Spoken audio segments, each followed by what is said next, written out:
नमस्कार दोस्तों, आप सभी का स्वागत है मेरे YouTube चैनल माई एक्सीलेंस पर। अगर आप इस चैनल पर पहली बार आए हैं तो इसे सब्सक्राइब कर लें। आज हम पढ़ेंगे कक्षा 5 हिंदी पाठ 18 चुनौती हिमालय की। बच्चों, हम इस पाठ में हिमालय पर्वत से जुड़ी कुछ रोचक बातें पढ़ेंगे।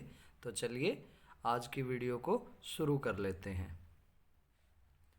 जोजिला पास से आगे चलकर जवाहरलाल मातायन पहुंचे तो वहां के नवयुवक कूली ने बताया, साहब, सामने उस बर्फ से ढके पहाड़ के पीछे अमरनाथ की गुफा है, लेकिन साहब रास्ता बहुत टेढ़ा है। किशन ने कूली की बात काटी, बहुत चढ़ाई है और साहब दूर भी है। कितनी दूर? जवाहरलाल ने पूछा। 8 मील साहब, कूली ने जवाब दिया।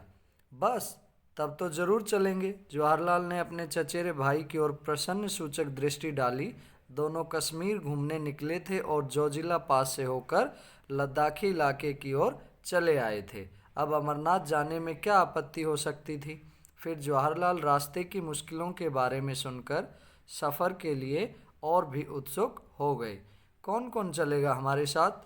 जवाहरलाल ने जानना चाहा। तुरंत किशन बोला, साहब मैं चलूँगा, भेड़ें चराने मेरी बेटी चली जाएगी। अगले दिन सुबह तड़के तैयार होकर जवाहरलाल बाहर आ गए। आकाश में रात्रि की कालिमा पर प्रातः की लालिमा फैलती जा रही थी। तिब्बती पठार का दृश्य निराला था। दूर दूर तक वनस्पति रहित उजाड़ चट्टानी इलाका दिखाई दे रहा था। उदास फीके बर्फ से ढके चट्टानी पहाड़ सुबह की पहली किरणों का स्पर्श पाकर ताज की भांति चमक उठे थे। दूर से छोटे छोटे ग्लेशियर ऐसे लगते मानो स्वागत करने के लिए पास सरकते आ रहे हों। सर्द हवा के झोंके हड्डियों तक ठंडक पहुंचा रहे थे। जवाहरलाल ने हथेलियां आपस में रगड़कर गर्म की और कमर में रस्सी लपेटकर चलने को तैयार हो गए। यहाँ पर जवाहरलाल नेहरू जी की बात नहीं हो रही, ये एक व्यक्ति है, उनका नाम है। तो वो ऐसे ही बाहर तिब्बत की सैर करने के लिए निकले हैं। लद्दाख, जम्मू कश्मीर इस एरिया में घूमने के लिए आए थे। तो आगे देखिए, हिमालय की दुर्गम पर्वतमाला मुंह उठाए चुनौती दे रही थी। जवाहर इस चुनौती को कैसे न स्वीकार करते। भाई किशन और कूली सभी रस्सी के साथ जुड़े थे। किशन गडेरिया अब गाइड बन गया। बस 8 मील ही तो पार करने हैं। जोश में आकर जवाहरलाल चढ़ाई चढ़ने लगे। यूं 8 मील की दूरी कोई बहुत नहीं होती, लेकिन इन पहाड़ी रास्तों पर 8 कदम चलना दूभर हो गया। एक एक डंग भरने में कठिनाई हो रही थी। रास्ता बहुत ही वीरान था। पेड़ पौधों की हरियाली के अभाव में एक अजीब खालीपन सा महसूस हो रहा था। कहीं एक फूल दिख जाता तो आंखों को ठंडक मिल जाती। दिख रही थी सिर्फ पथरीली चट्टानें और सफ़ेद बर्फ। फिर भी इस गहरे सन्नाटे में बहुत सुकून था। एक और सूं सूं करती बर्फीली हवा बदन को काटती तो दूसरी ओर ताजगी और स्फूर्ति भी देती। जवाहरलाल बढ़ते जा रहे थे। ज्यों ज्यों ऊपर चढ़ते गए त्यों त्यों सांस लेने में दिक्कत होने लगी। एक कूली की नाक से खून बहने लगा। जल्दी से जवाहरलाल ने उसका उपचार किया। खुद उन्हें भी कनपटी की नसों में तनाव महसूस हो रहा था। लगता था जैसे दिमाग में खून चढ़ आया हो। फिर भी जवाहरलाल ने आगे बढ़ने का इरादा नहीं बदला। अर्थात क्या होता है, जब हम जितनी ऊंचाई पर जाने लगते हैं तो जो रक्तचाप है, ब्लड प्रेशर होता है, वो बढ़ता जाता है। मतलब नाक वगैरह, कान वगैरह से खून निकलना शुरू हो जाता है। सेम उनके साथ हो रहा था। थोड़ी देर में बर्फ पड़ने लगी। फिसलन बढ़ गई। चलना भी कठिन हो गया। एक तरफ थकान, ऊपर से सीधी चढ़ाई। तभी सामने एक बर्फीला मैदान नजर आया। चारों ओर हिम शिखरों से घिरा यह मैदान देवताओं के मुकुट के समान लग रहा था। प्रकृति की कैसी मनोहर छटा थी, आंखों और मन को तरोताजा कर गई। बस एक झलक दिखाकर बर्फ के धुंधलके में ओझल हो गई। दिन के 12 बजने वाले थे। सुबह 4 बजे से वे लोग लगातार चढ़ाई कर रहे थे। शायद 16,000 फीट की ऊंचाई पर होंगे इस वक्त अमरनाथ। अमरनाथ से भी ऊपर, पर अमरनाथ की गुफा का दूर दूर तक पता नहीं था। इस पर भी जवाहरलाल की चाल में न ढीलापन था, न बदन में सुस्ती। हिमालय ने चुनौती जो दी थी, निर्गम पथ पार करने का उत्साह उन्हें आगे खींच रहा था। साहब लौट चलिए, वापस कैंप में पहुंचते पहुंचते दिन ढल जाएगा, एक कुली ने कहा। लेकिन अभी तो अमरनाथ पहुंचे नहीं। जवाहरलाल को लौटने का विचार पसंद नहीं आया। जो कुली था वो उनको कह रहा था कि अब वापस चलते हैं, क्योंकि कैंप तक पहुंचने में ही हमें शाम हो जाएगी। लेकिन जो जवाहरलाल हैं वो वापस लौटना नहीं चाहते थे। वह तो दूर बर्फ के उस मैदान के पार है। किशन बीच में बोल पड़ा, चलो चलो, चढ़ाई तो पार कर ली, अब आधे मील का मैदान ही तो बाकी है। कहकर जवाहरलाल ने थके हुए कुलियों को उत्साहित किया। सामने बर्फ का सपाट मैदान दिखाई दे रहा था। उसके पार दूसरी ओर से नीचे उतरकर गुफा तक पहुंचा जा सकता था। जवाहरलाल फुर्ती से चढ़ते जा रहे थे। दूर से मैदान जितना सपाट दिख रहा था, असलियत में उतना ही ऊबड़ खाबड़ था।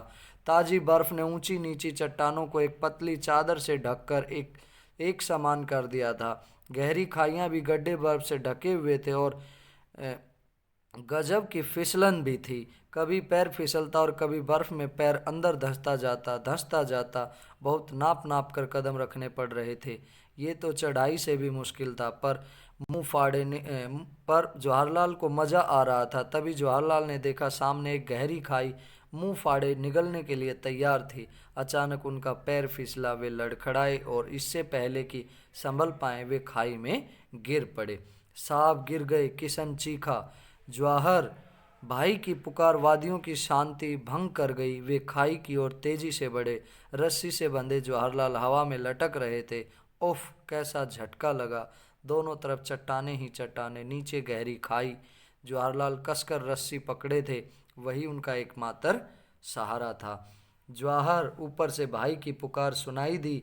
मुंह ऊपर उठाया तो भाई और किशन के धुंधले चेहरे खाई में झांकते हुए दिखाई दिए। हम खींच रहे हैं, रस्सी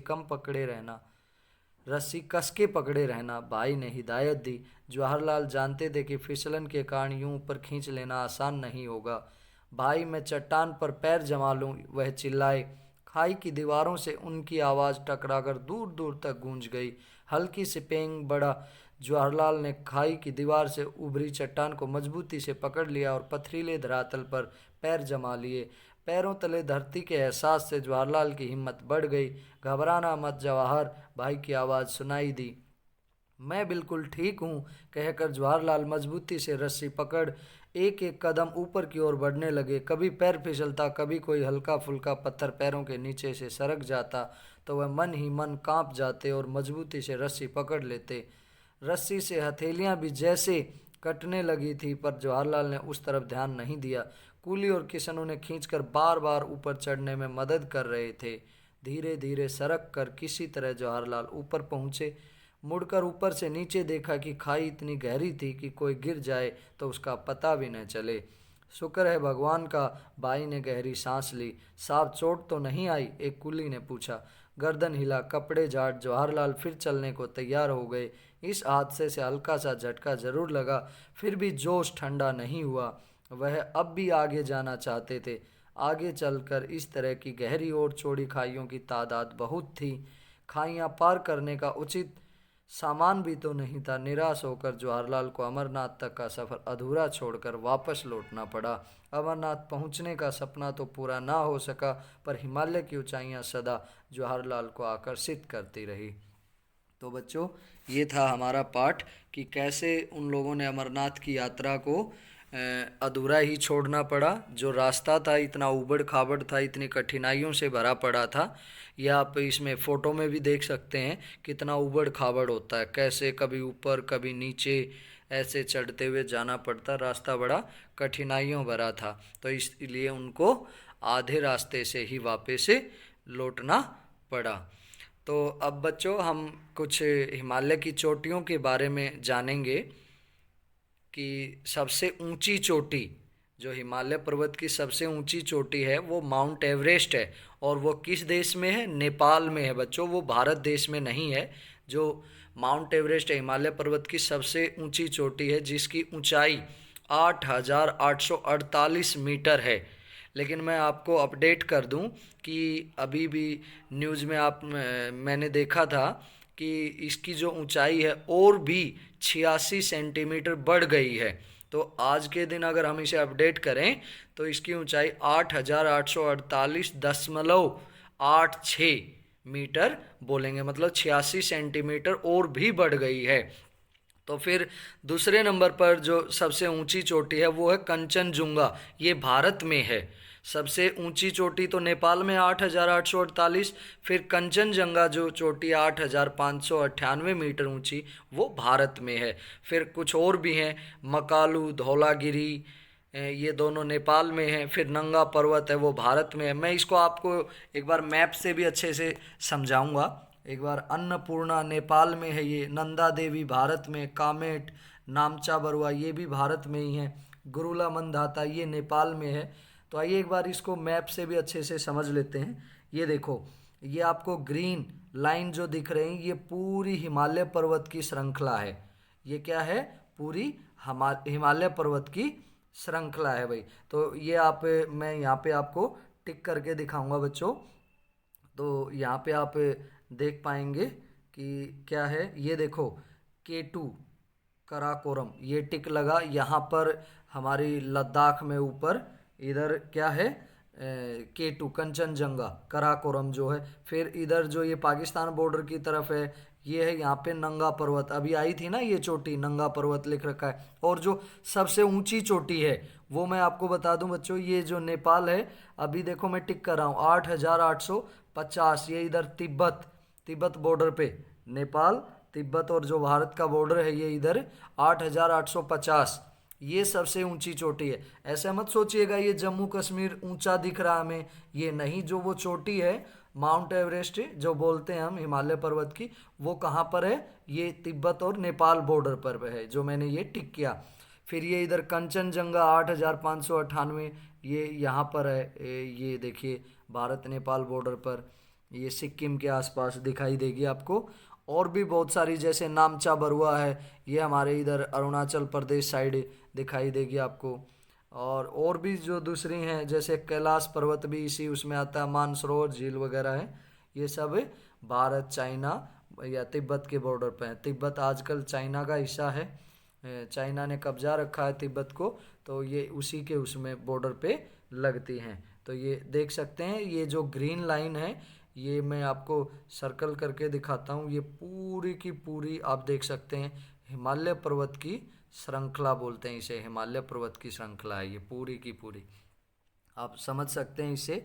सबसे ऊंची चोटी माउंट एवरेस्ट है और भारत में ये K2 है, 8,611 बोलते हैं। फिर है ये कंचनजंगा 8,598, ये भी भारत में ही पड़ता है। तो ये पूरा का पूरा आप इसको अच्छे से समझ सकते।